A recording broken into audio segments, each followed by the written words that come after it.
Good morning, everyone who is joining at Cape Town and others who are joining from other places. I'm Vipin Gupta. And I'm going to talk about the theme of the conference of reengineering business processes in the new normal. First, what are the characteristics of the new normal? Actually, there are three major elements: digitization, virtualization, and polarization. One, digitization is changing the normal. In the 18th century, we had the first industrial revolution where there was organization of the time with digitized motivating power. Motivational power was automated through organizing the mechanization of the methods so that the skilled manpower could be the managers of unskilled manpower. Earlier, the skilled manpower were the trainers. They were the master trainers of their apprentice who were unskilled and who became skilled over time. That was modified. Skilled manpower was motivated to become manager. Because that allowed them to add more value. And similarly, the unskilled workers who were working on machines able to accelerate the incomes instead of waiting to gain skills. They were able to get high incomes immediately. So that was a rush system where time got organized so that things can be done faster, if not of a better quality, because initially the quality of machine-made work was much inferior compared to the handmade work. By the 19th century, the second industrial revolution emerged where the focus was organization of the past. Digitalization occurred of marketing power. The marketing was automated through planning machines for mass production, electrified by the supplies being fed to them. Electricity allowed assembly line and mass production. That was all conditional on the supplies which were coming. So whatever production was planned was fed to the market, guided by the Say's law that supply creates its own demand. Because the cost of what was being supplied was so low, it modified people's taste. Therefore, the use of handmade products, organic products, and everything sustainable was substituted by things which were less sustainable because it was cheaper at that time. So it became a push system. By the 20th century, we saw a third industrial revolution where the focus was organization of the present with digitization of machine power. The machines were automated to programming, just like robots, that adjust inputs, processes, and outputs based on the information about the demand. Machines had programs, and information was modified in the programs about what's the demand, and accordingly, the machine adjusted input that required, kind of processes, and the variety of different outputs. So it was a pull system guided by Japanese approach. In the 21st century, we are seeing a fourth industrial revolution where the focus is on organization of the future with digitization of manufacturing power. The operations and manufacturing is being automated through planning sensors, which manage machines through cloud-based analytical engines that verify inputs, orchestrate process chains, and evaluate past performing. Based on that, it looks at and calibrates future profiting from the past performing approaches. So if we continue doing what we were doing in the past, in terms of using the information about the demand, is it going to be effective in future? Because demand is changing so rapidly. It takes into account a more dynamic approach of adjustment which is needed in the planning parameters, as well as then the development opportunities based on these new trends, new scenarios which are emerging, which are analyzed based on big data in the cloud. So it's like a full system. To number two, virtualization becoming normal. So there are three ways in which virtual element is becoming normal. First, virtual human resources. There is increasing focus on living a full life beyond the physicality of the overbuilt metros with small spaces and long commutes that have high ecological footprint. Many companies are now open to allowing their employees who don't necessarily need to be present physically to work remotely. And of course, the technology had made it easier in conferencing technology and other kind of technologies that allow people to work remotely in teams. Then virtual supply chains, agile supply chains beyond the physicality of the overbuilt relationships oriented towards efficiency and knowledge part dependency that limit resilience to geopolitical risks. A lot of companies had supply chains focused in China. It was based on the idea that you need relational contracts and relationships that mature over time and knowledge that develops among two partners and coordination and trust that develops over two partners. But that's an overbuilt relationship, because the more you invest in a particular relationship, the more you exclude the opportunity for resiliency and openness to alternative approaches which are emerging. the businesses who emerged based on first, second, and third industrial revolution, they lost out on the race to remain the largest companies as the new internet companies came. Companies like Tesla, the Meta, the Facebook, Google, and Amazon, they have acquired far more value because they were not built on overbuilt relationships like the other companies, and they had more open network of relationships.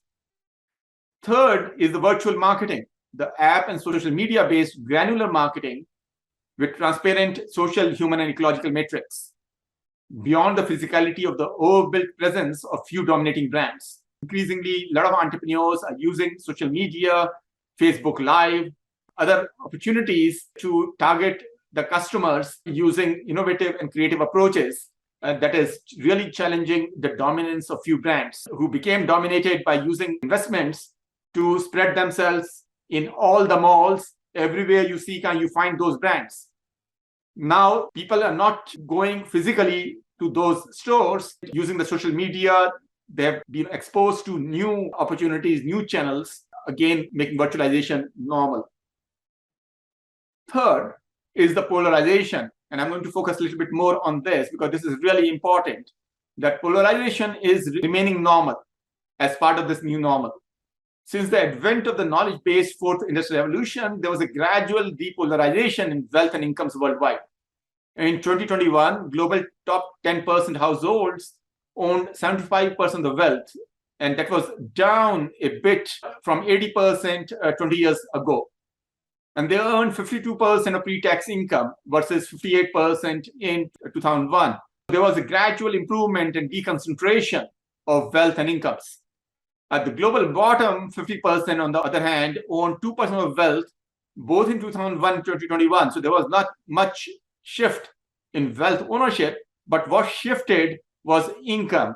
And global bottom had 8.5% pre-tax income in 2021 compared to 7% in 2001. That looks small, but on a base of 7, if it increased 1.5, it's a pretty substantial growth in the incomes of the bottom 50%. Since the start of the pandemic, the global top 1% have grown their wealth, with top 10 men actually doubling the wealth, while the bottom 99% have experienced a fall in purchasing power terms in their wealth. The middle class hit especially hard.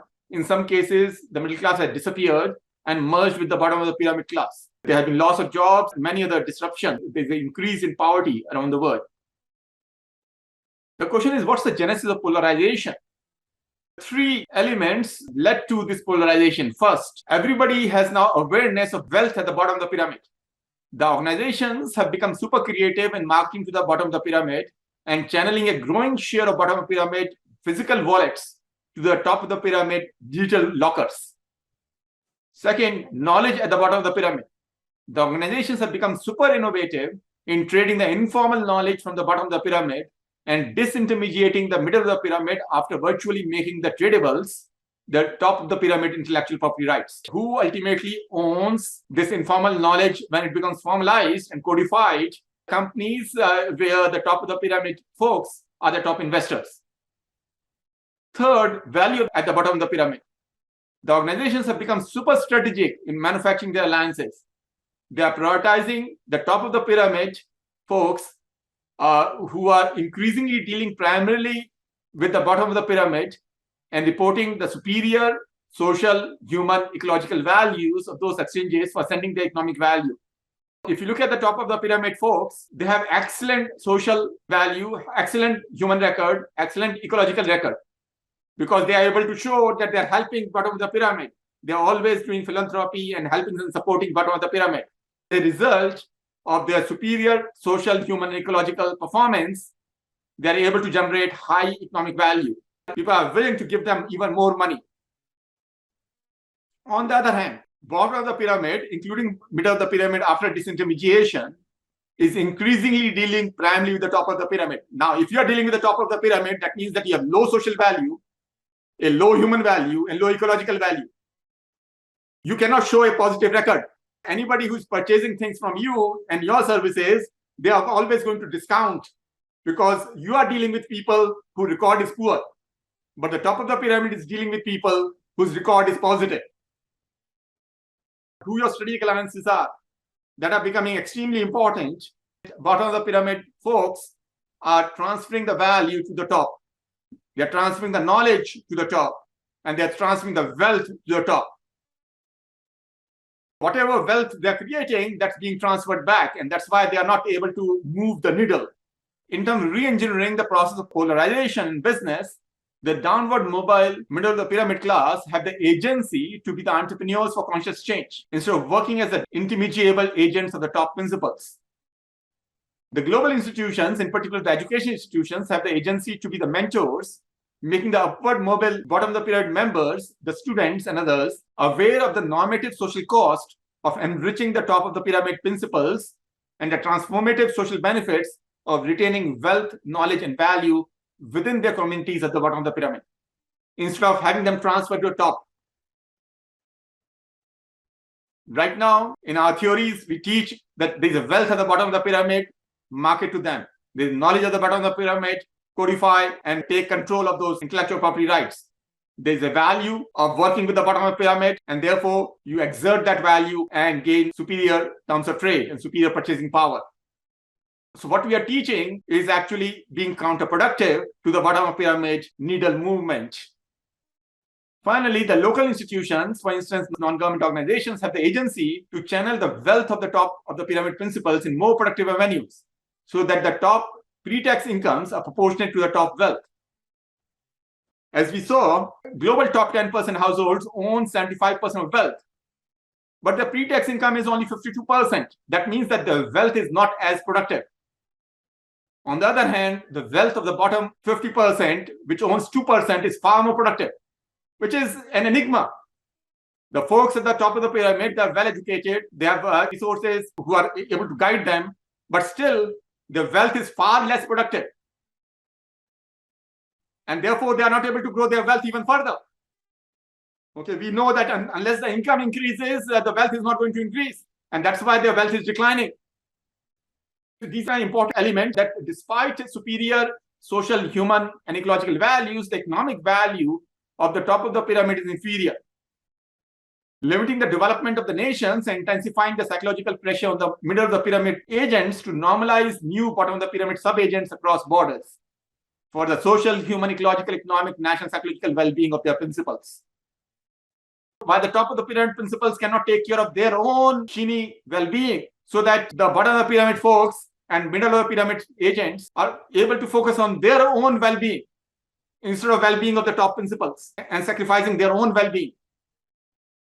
There are avenues for further research. Why does one with agency decide to become a devoted agent of an alien principle, even after knowing that the alien principle will eventually nullify the agency value of global citizenship? Why the global institutions that are committed to furthering sheeny justice inculcate global citizenship value within the bottom of the pyramid, students and community members, before they become middle of the pyramid through upward mobility through education, and thus culturally bind the agency of these folks for the worker social benefit of the top philanthropist, instead of the social benefit of the bottom of the pyramid groups? Why the local institutions do not motivate their sponsors, which is the top of the pyramid folks, to find most productive avenues for investing their wealth and accruing incomes that will help sustain wealth organically, instead of creating incentives for the inorganic growth of wealth through appropriation of bottom of the pyramid wealth, knowledge, and values. For growing income organically, the top of the pyramid need to invest the wealth where the mouth is. And the mouth is that they are getting their knowledge, their values, and their wealth from the bottom of the pyramid. And therefore, it makes sense for them. It is the most pragmatic approach. For them, instead of retaining the wealth in digital lockers, in cyber bitcoins, which are always subject to loss, put them to use so that the bottom of the pyramid knowledge increases, value increases, and wealth increases. That will accelerate the well-being of the top of the pyramid folks. Each child in the world will then be able to take care of their own well-being. Thank you.